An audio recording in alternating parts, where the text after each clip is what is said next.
Chers amis téléspectateurs d'État Santé, nous vous saluons au nom du Seigneur Jésus. Je suis Bakoya, un des messages des derniers temps. Un ministère interdénominationnel dont le but est de révéler la sainteté qui dort au sein des assemblées chrétiennes et de préparer le peuple de Dieu dans l'urgence pour le retour imminent du Seigneur Jésus-Christ. Nous saluons tout le monde, tous les pasteurs, que Dieu bénisse tout le monde. Prions, Père, bénis ta parole au fond de chacun et Amen. Et suscite une nouvelle génération qui brille. Merci pour cette grâce. Au nom de Jésus, nous avons prié. Nous parlons des rudiments pour briller dans un monde ténébreux. Les rudiments pour briller dans un monde ténébreux. Les rudiments pour briller dans un monde ténébreux. Alors, nous avons eu à parler de l'essence de la lumière. Nous avons dit que quiconque a la lumière a Dieu et sa présence. Quiconque a la lumière a Dieu et sa présence. 2. Quiconque a la lumière a la vérité de la parole de Dieu. 3. Quiconque a la lumière, voyez, a la parole comme la force de sa vie. La parole de Dieu devient la force de sa vie. 4. Quiconque possède la lumière possède les valeurs morales. 4. Quiconque possède la lumière possède les valeurs morales. 5.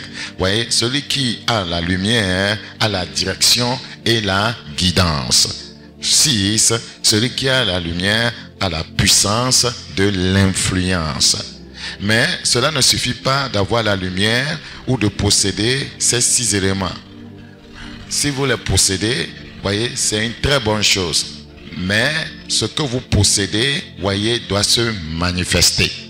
Ce que vous possédez doit se manifester. J'ai la lumière, je possède la lumière. Voyez, je possède Dieu, je possède sa présence. Voyez, je possède les valeurs morales. Voyez, j'ai la vie de Dieu. Mais cela n'est pas suffisant. Cela doit se manifester. Cette lumière que tu possèdes, voyez, doit briller. Il ne suffit pas, voyez, qu'on dise que c'est une lampe. Oui, c'est une lampe, voyez, elle est bien connectée au courant électrique, mais est-ce qu'elle brille? Est-ce qu'elle s'allume? Est-ce qu'elle impacte? Est-ce que cette lampe donne de l'éclat? Est-ce que cette lampe illumine les ténèbres? C'est ce dont il s'agit. Il ne s'agit pas de dire j'ai la lumière, mais voyez, tu ne manifestes pas cette lumière. Donc ce soir, nous considérons, voyez, comme sous-thème, que ta lumière brille. Que ta lumière brille. Notez très bien, avant que ta lumière ne brille, il faut que tu possèdes la lumière là. Il faut que tu la possèdes. Dans Matthieu chapitre 5, Matthieu chapitre 5, nous considérons le verset 16. Que votre lumière luise. Tu dis que tu as la lumière. Que cette lumière luise. Tu dis que tu as des valeurs morales. Mais que cela se manifeste dans ta vie. C'est tellement important. Mais c'est le contraire que nous voyons dans la vie des croyants. C'est pourquoi, vous voyez, la Bible dit dans 1 Corinthiens chapitre 4, verset 20, le royaume des cieux ne consiste pas en paroles. Il ne suffit pas de parler. J'ai ceci, je possède ceci. Mais le Seigneur veut que ça se manifeste. La Bible dit, la création, voyez, attend avec un ardent désir la manifestation, la révélation des fils de Dieu. Que ce que tu as se révèle, que ce que tu as se manifeste en vue d'impacter, en vue, voyez, d'influencer les autres. C'est ce que le Seigneur veut de nous. Que votre lumière luise ainsi devant les hommes. Ainsi devant les hommes. Si tu as vraiment la lumière, les hommes doivent témoigner de cela. Ah, ce jeune homme, cette jeune femme, voyez, ah, ce pasteur, voyez, cette maman, ce papa, voyez, a la lumière. Il a des valeurs morales. Nous le voyons dans son caractère, nous le voyons dans son comportement, nous le voyons dans ses attitudes. Voyez, ce que tu possèdes doit se manifester. Praise the living God. Et la Bible dit, devant les hommes, afin qu'ils voient vos bonnes œuvres, les œuvres émanant de la lumière, afin qu'ils voient vos bonnes œuvres, ces œuvres qui émanent de la lumière, ces œuvres qui émanent de Dieu qui est la lumière, ces œuvres qui émanent des valeurs morales qui représentent aussi la lumière. Il faut qu'ils voient ces œuvres-là et qu'ils glorifient votre Père qui est dans les cieux. Cela voudra dire qu'ils sont impactés. Ils sont impactés par la lumière que vous possédez, par la connaissance que vous possédez, par les valeurs que vous possédez. Proverbe chapitre 4, nous considérons le verset 18. Proverbe chapitre 4. Proverbe chapitre 4, le verset 18. Nous le lisons rapidement. Proverbe chapitre 4, le verset 18. Le sentier des justes est comme la lumière resplendissante, dont l'éclat. Les gens doivent voir, voyez, cette lumière que tu as. Les gens veulent aussi mesurer son éclat, dont l'éclat va croissant. Vous voyez, lorsque, voyez, l'intensité de la lumière est augmentée, voyez, les ténèbres, voyez, se dissipent complètement. Mais lorsque, voyez, l'éclat n'est pas, voyez, ce que cela doit être, vous voyez que, voyez, on remarque encore quelques pénombres, quelques zones d'ombre, malgré qu'il y a la lumière. Donc l'éclat va croissant. Le Seigneur veut que nous puissions croître dans la lumière. Praise the living God. Donc l'éclat va croissant jusqu'au milieu du jour. Praise the living God. Alléluia. Exemple, hein? Prenons un exemple. On peut posséder, voyez, une lumière ténébreuse. C'est vrai, on peut posséder une lumière ténébreuse. Exemple, voyez, tu as la connaissance de la vérité. Mais si cette connaissance de la vérité, voyez, ne résout aucun problème, voyez, c'est donc une lumière inutile. Tu as la connaissance de la vérité, c'est une lumière. Mais ça ne te permet pas de résoudre, voyez, des problèmes. C'est une connaissance inutile. Parce que ce que tu as ne se manifeste pas. Ce que tu as ne te manifeste pas. Tu sors d'un établissement scolaire, tu sors d'une université et tu brandis, voyez, devant tout le monde un diplôme, que j'ai le diplôme en mathématiques, j'ai ce diplôme en comptabilité. Mais on te donne, voyez, un exercice comptable, tu n'arrives pas à faire. Mais c'est un diplôme inutile, c'est des connaissances inutiles, ça ne te sert à rien. C'est ce que Dieu ne veut pas dans l'église. C'est ce que Dieu ne veut pas dans la vie de ses enfants. Donc, quand il dit que vous êtes la lumière du monde, il veut que vous possédez cette lumière d'abord. C'est ce que vous possédez que vous manifestez. Très, très important. Nous sommes dans Luc chapitre 11. Luc chapitre 11, le verset 35. Luc chapitre 11. Luc chapitre 11, le verset 35. Prends donc garde que la lumière qui est en toi ne soit ténèbre.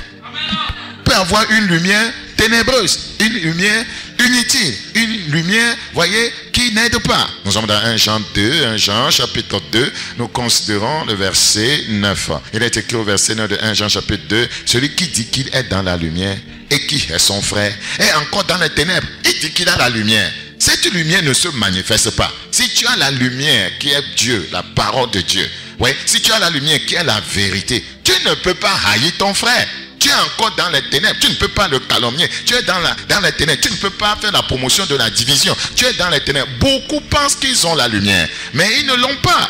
Ils ne l'ont pas parce que, voyez, ce qui se manifeste dans leur vie, c'est des ténèbres. Le péché, voyez, relève des ténèbres. Tu dis que j'ai la lumière, mais tes actes, les actions que tu poses, voyez, n'émanent pas de la parole de Dieu. N'ont aucune connexion avec la vérité des Écritures. Donc, cette lumière que tu clames posséder, elle n'est que ténèbres. Elle n'est que ténèbres. Celui qui dit qu'il est dans la lumière. Ça veut dire qu'il y a des gens qui le disent, qui présument. Je vous parlais de la présomption. Les croyants sont trop dans la présomption. Celui qui dit qu'il est dans la lumière, il présume qu'il est dans la lumière. Mais cette lumière ne se manifeste pas. Celui qui dit qu'il est dans la lumière et qui est son frère, combien de croyants ne haïssent pas leur frère? Non pas l'amertume, non pas le manque de pardon. Ils sont dans les ténèbres tous. Dans les ténèbres tout simplement. Et qui est son frère est encore dans les ténèbres. Est encore avec Satan, est encore dans les ténèbres. Soulignez, est encore dans les ténèbres. Parce que tout à l'heure, je vais vous révéler de quelles ténèbres il s'agit. Je vais vous révéler de quelles ténèbres il s'agit. Cette personne est encore dans les ténèbres. Celui qui aime son frère demeure dans la lumière. Ça veut dire que ceux qui sont remplis de l'amour de Dieu, ils sont dans la lumière. quiconque aime son frère, aime sa soeur, aime ses ennemis, voyez, est dans la lumière. Parce que Jésus a dit, aimez vos ennemis. Donc, si tu n'aimes pas un frère, tu n'aimes pas une soeur, tu n'aimes pas un collègue, tu n'aimes pas une collègue, tu es dans les ténèbres. Je peux vous assurer, plusieurs croyants sont dans les ténèbres, plusieurs assemblées sont dans les ténèbres, plusieurs pasteurs sont dans les ténèbres, plusieurs diaconés sont dans les ténèbres, plusieurs mamans pasteurs sont dans les ténèbres, voyez, et on présume que on est dans la lumière. Praise the living God. Le Seigneur nous fera grâce. Celui qui aime son frère demeure dans la lumière. Et aucune occasion de chute n'est en lui. C'est-à-dire que quand on marche dans la lumière, on ne tombe pas. Parce qu'on voit clair. Ceux qui tombent, ils n'ont pas la lumière. Aujourd'hui, je suis encore tombé. J'ai encore menti. J'ai encore volé. J'ai gardé encore rancune. Ouais, tu n'as pas la lumière. Quand tu as la lumière, tu ne vas pas chaque fois chuter. Quelqu'un qui est éclairé, voyez, ne peut pas, voyez, cogner n'importe quoi parce qu'il voit clair. Ceux qui sont éclairés ne tombent pas. C'est la vérité. Nous tombons lorsque, voyez, nous sommes envahis par les ténèbres. Nous tombons une fois que nous sommes envahis par les ténèbres. Quand les ténèbres envahissent quelqu'un, il commence à mentir. Quand les ténèbres envahissent quelqu'un, il commence à cultiver la haine. Quand les ténèbres envahissent quelqu'un, il entre dans la fornication. Ouais, c'est ce que ça voudra dire. Il faut que nous puissions nous dire la vérité. Plusieurs vivent dans la présomption. La présomption d'une vie de lumière, alors qu'il n'y a aucune lumière en eux. Mais celui qui est son frère est dans les ténèbres. Avez-vous lu ça au verset 11? Mais celui qui est son frère est dans les ténèbres. Il marche dans les ténèbres. Il ne sait où il va parce que les ténèbres ont aveuglé ses yeux. C'est quand on est aveuglé par les ténèbres qu'on pêche. Je prie que le Seigneur nous fasse grâce. Donc, ce n'est pas assez de dire que, voyez, j'ai la lumière. Tu dois, voyez, faire grandir cette lumière-là. Voilà. Et illuminer les gens. Voilà. Tu dois tout faire pour l'intensifier. Pour que tout devienne beaucoup plus clair pour toi dans la vie. Pour que tu ne puisses plus cogner, voyez, des obstacles qui vont te faire chuter. Que Dieu t'accorde cette grâce. C'est ici même que la brillance intervient. C'est ici même que la brillance intervient. Donc, si, voyez, vous avez la lumière, vous devez briller. Actes chapitre 9, le verset 3. Actes chapitre 9, le verset 3. Comme il était en chemin et qu'il approchait de Damas, tout à coup, une lumière venant du ciel resplendit autour de lui. C'était Jésus. Jésus a manifesté quoi? La lumière. Ce que vous avez, vous devez le manifester. Jésus a manifesté la lumière. Il dit, je suis la lumière du monde. Donc, il a manifesté la lumière ici. Vous voyez, c'est ça qui a fait chuter, qui a fait tomber Paul, à l'époque, Saul de Tarse, qui menaçait, vous voyez, persécutait, vous voyez, et s'attaquait à l'église du Seigneur. Quand vous avez la lumière, vous devez la manifester. Si vous ne manifestez pas la lumière, c'est une lumière inutile, une lumière ténébreuse. Actes chapitre 12, Actes chapitre 12. La Bible dit au verset 7, et voici un ange du Seigneur survint et une lumière brilla dans la prison.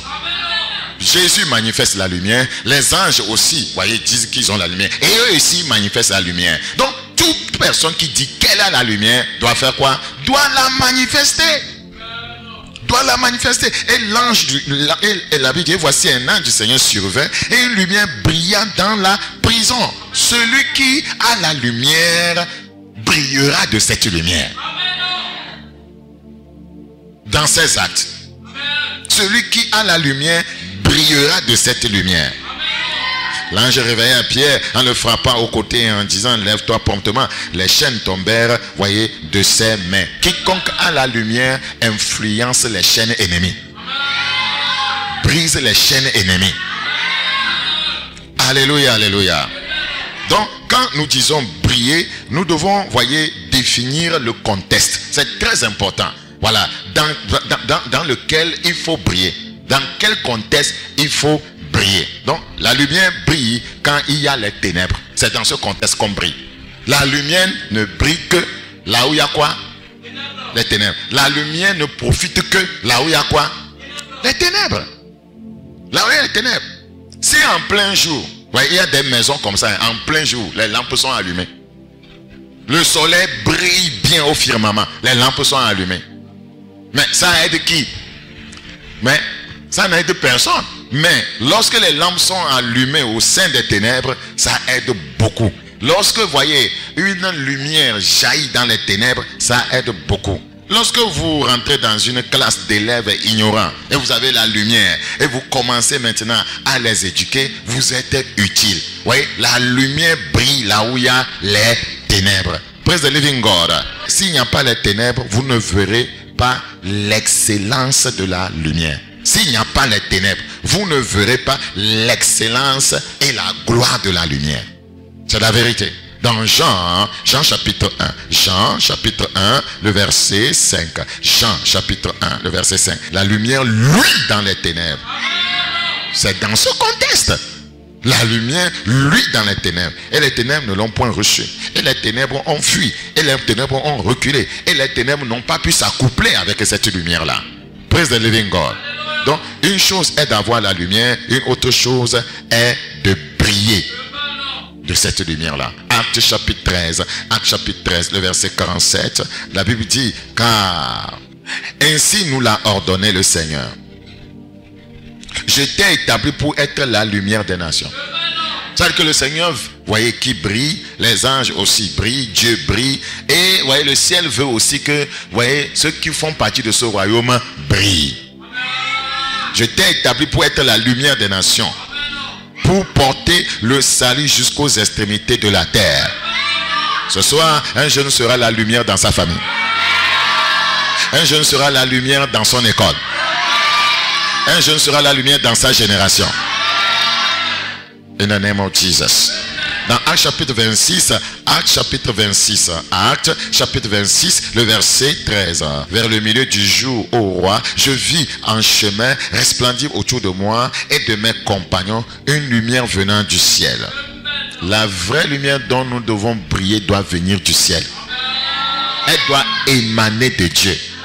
Elle doit émaner de la parole de Dieu. Et dont l'éclat surpassait celui du soleil. Donc ça veut dire que cette lumière était intense. Donc le Seigneur veut que nous puissions, voyez, en continuant, voyez, à nous éduquer, à étudier la parole, à méditer, que notre lumière devienne de plus en plus intense. Le Seigneur veut que notre connaissance de sa parole devienne de plus en plus intense. Quand tu as une petite connaissance de la parole de Dieu, tu auras de petits résultats. Quand tu as une grande connaissance de la parole de Dieu, tu auras de grands résultats. Comment brillons-nous? Comment brillons-nous? Je considère ce point. Comment brillons-nous? Comment brillons-nous? Nous sommes dans Philippiens chapitre 2. Philippiens chapitre 2. Nous avons compris que nous sommes appelés non seulement à avoir la lumière, mais à briller. Mais comment brillons-nous? Comment brillons-nous? Nous avons vu le contexte dans lequel nous brillons, dans les ténèbres. Comment brillons-nous? Nous sommes dans Philippiens chapitre 2. Philippiens chapitre 2. Nous lisons après du verset 14 pour mieux comprendre. Faites toutes choses sans murmure ni hésitation, afin que vous soyez irréprochables et purs. Les gens qui hésitent, les gens qui murmurent, ne vont jamais accéder à la sainteté. Les gens qui hésitent, qui murmurent, ils sont là à murmurer. Ils trouvent toujours à redire. Ils ne vont pas accéder à la sainteté. Jamais. Les murmures ont fait que Dieu a décimé une partie de son peuple dans le désert. Faites toutes choses sans murmure, ni hésitation, afin que vous soyez irréprochables et purs, des enfants de Dieu irrépréhensibles, au milieu d'une génération perverse et corrompue. Une génération perverse et corrompue marche dans les ténèbres, parmi laquelle vous brillez comme les flambeaux dans le monde. Le cadre dans lequel nous brillons, le contexte dans lequel nous brillons, c'est un contexte, voyez, de ténèbres. Voyez, il dit, au milieu d'une génération perverse, il s'agit des ténèbres et corrompues, parmi laquelle vous brillez comme les flambeaux dans le monde, portant la parole de vie. On ne peut pas briller lorsque, voyez, on occulte, on relègue au second plan la parole de Dieu. Je vous l'ai dit, voyez, dans le message précédent. Voyez, la parole de Dieu est le fondement de toutes choses. Au commencement était la parole. Pour briller, il faut toujours porter la parole, portant la parole de vie. Et je pourrais me glorifier au jour de Christ de n'avoir pas couru en vain, ni travaillé en vain. Je crois que Vacances Plus, voyez, n'est pas organisé en vain. Je crois que ces experts n'ont pas enseigné en vain. Praise the living God. Je crois que tous ces moyens déployés ne sont pas déployés en vain. Alors, nous brillons en entrant en interaction avec les ténèbres. Je dis comment brillons-nous? Nous brillons en rentrant en interaction avec les ténèbres. Nous brillons. C'est-à-dire que tu rentres dans une société où les choses ne marchent pas dans la société. C'est une situation ténébreuse. Tu apportes ta connaissance et les choses commencent à marcher. Donc tu as apporté la lumière dans cet environnement où tout était sombre, où tout ne marchait pas. Donc nous brillons en entrant en interaction avec les ténèbres. Les ténèbres parlent de beaucoup de choses. Je vais vous révéler cela. Et tu comprendras pourquoi je dis que nous brillons en entrant en interaction avec les ténèbres. Nous allons voir 5 dimensions des ténèbres que Dieu veut que nous dominions en brillant. 5 dimensions des ténèbres que le Seigneur veut que nous dominions en brillant. Je vous ai dit, nous brillons en entrant en interaction. Voilà. En nous mêlant, voyez, avec les ténèbres. Donc, nous allons voir 5 dimensions de ténèbres que Dieu veut que nous dominions en brillant. Et c'est aussi dans ces 5 domaines que nous devons intensifier notre lumière. Si vous n'intensifiez pas votre lumière dans ces domaines, les ténèbres, voyez, pourront, voyez, vous vaincre. Premier domaine de ténèbres dans lequel le Seigneur veut que nous puissions briller. Le premier domaine des ténèbres. Quand nous parlons de brillance, nous devons briller dans un contexte, le contexte de ténèbres. Et il y a 5 dimensions de ténèbres. Si vous arrivez à briller dans ces 5 dimensions de ténèbres, vous êtes brillant effectivement. Vous êtes arrivé. Premier domaine de ténèbres, l'ignorance. Premier domaine de ténèbres où Dieu veut qu'on brille, l'ignorance. L'ignorance. Pour vaincre les ténèbres, il faut marcher dans la sagesse. C'est-à-dire que Dieu, voyez, en toi doit se manifester comme sagesse. Praise the living God. C'est la sagesse qui vainc les ténèbres de l'ignorance. C'est la sagesse qui vainc les ténèbres de l'ignorance. Donc, les valeurs morales en toi, les valeurs morales dont nous avons parlé, doivent se manifester comme sagesse. La vérité de la parole de Dieu dont nous avons parlé doit se manifester comme sagesse. La lumière en toi doit se manifester comme la sagesse. C'est comme ça que tu domines au milieu des ténèbres. Rappelez-vous, nous avons eu à dire que, voyez, la pratique de la parole de Dieu, la parole de Dieu qui est lumière, la pratique de la parole de Dieu est notre sagesse. Daniel 5, le verset 14. J'ai appris sur ton compte. Je prie que les gens apprennent de toi. Que les gens apprennent que tu es lumière. Que les gens apprennent que tu n'es pas ignorant. Que les gens apprennent que tu es sage. J'ai appris sur ton compte que tu as en toi l'esprit des dieux. Qu'est-ce que les gens apprennent des jeunes? J'ai appris que tu es un fornicateur. J'ai appris que tu désobéis à tes parents. J'ai appris que tu bois de l'alcool. Oui, j'ai appris, voilà, on apprend d'un jeune quelque chose d'intéressant. J'ai appris sur ton compte que tu as en toi l'esprit de Dieu et qu'on trouve chez toi des lumières. On ne parle pas des lampes comme ça, physique ordinaire. On parle de la sagesse, on parle de la connaissance, on parle de l'intelligence. Ce sont des lumières. Il dit, voyez, j'ai appris sur ton compte que tu as en toi l'esprit de Dieu et qu'on trouve chez toi des lumières, de l'intelligence et une sagesse extraordinaire. C'est avec la sagesse que nous brillons dans, voyez, les ténèbres de l'ignorance. Donc, je veux qu'on domine dans le domaine d'ignorance. Vous savez, Daniel, par sa sagesse, a illuminé, voyez, Babylone.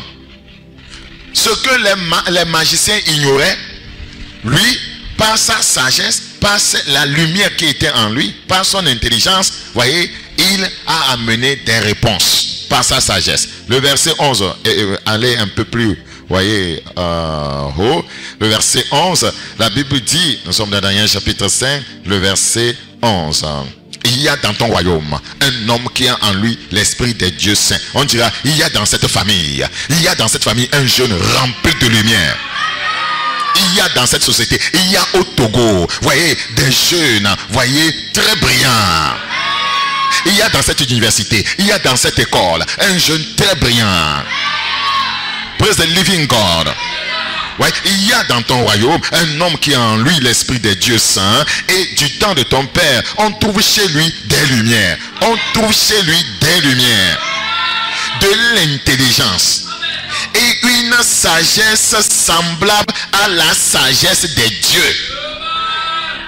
C'est la sagesse de Dieu grandée qu'ils sont en train de dire comme ça. Hein. Parce qu'ils étaient tellement ignorants que, vous voyez, ils racontaient n'importe quoi. Aussi le roi Nebuchadnezzar, ton père, le roi ton père, l'établit chef des magiciens. Celui qui a la connaissance, qui possède des lumières, l'intelligence, la sagesse, devient chef, devient leader. Il est devenu chef des magiciens, des astrologues, des chaldéens, même des devins. Parce que les devins sont dans les ténèbres.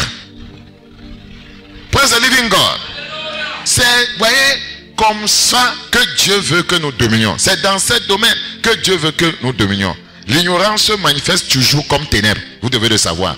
L'ignorance se manifeste comme toujours comme quoi? Les ténèbres. Regardez Éphésiens chapitre 4. Éphésiens chapitre 4, le verset 18. La Bible dit au verset 18 de Éphésiens chapitre 4, ils ont l'intelligence obscurcie. C'est l'ignorance. Ils sont étrangers à la vie de Dieu. C'est l'ignorance. À cause de l'ignorance qui est en eux. C'est l'ignorance qui fait qu'ils ont une intelligence obscurcie. C'est l'ignorance qui fait qu'ils sont étrangers à la vie de Dieu. Le caractère d'un croyant, ils sont étrangers à cela. L'amour que doit posséder un croyant, ils sont étrangers à cela. Le pardon que doit manifester un croyant, ils sont étrangers à cela. C'est parce qu'ils sont dans les ténèbres. C'est à cause de l'ignorance qui est en eux. Donc regardez, l'ignorance est assimilée, voyez, à l'obscurité. Il dit, ils ont l'intelligence obscurcie. Voilà, ils sont étrangers à la vie de Dieu à cause de l'ignorance qui est en eux, à cause de l'endurcissement de leur cœur. Donc, quand les gens marchent dans la lumière, qui se manifeste en sagesse, ils déracinent l'ignorance. Donc, Daniel a manifesté la lumière, voyez, pas en disant, j'ai Dieu. Pas en disant, j'ai la vérité. Pas en disant, j'ai la parole. Pas en disant, j'ai les valeurs morales. Ça ne suffit pas. Daniel, voyez, a manifesté la lumière en temps de crise, en donnant des solutions palpables aux problèmes par la lumière qu'il a. C'est ce dont il s'agit. Si deux personnes sont en conflit et on t'appelle sage et tu les appelles, tu es supposé les amener, voyez, à sortir de cette ignorance. Parce que deux frères soient en conflit, c'est de l'ignorance. Que deux frères se mettent à se haïr, c'est de l'ignorance. Voilà, ils n'ont pas la lumière, ils sont dans les ténèbres. Si toi tu as la sagesse et tu les appelles, tu vas résoudre ce problème en, voyez, appliquant la sagesse, cette lumière que tu as pour les éclairer.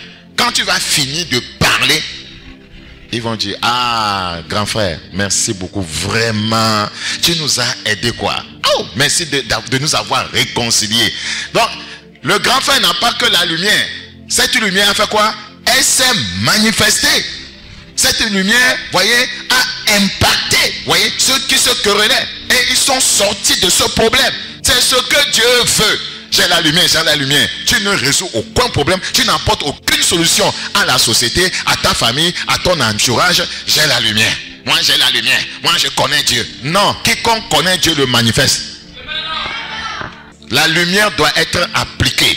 Praise the living God. Que le Seigneur t'accorde cette grâce. Donc, en temps de crise, voyez, Daniel savait, voyez, quoi faire pour apporter une solution sur la table. C'est ça, manifester réellement la lumière qu'on a.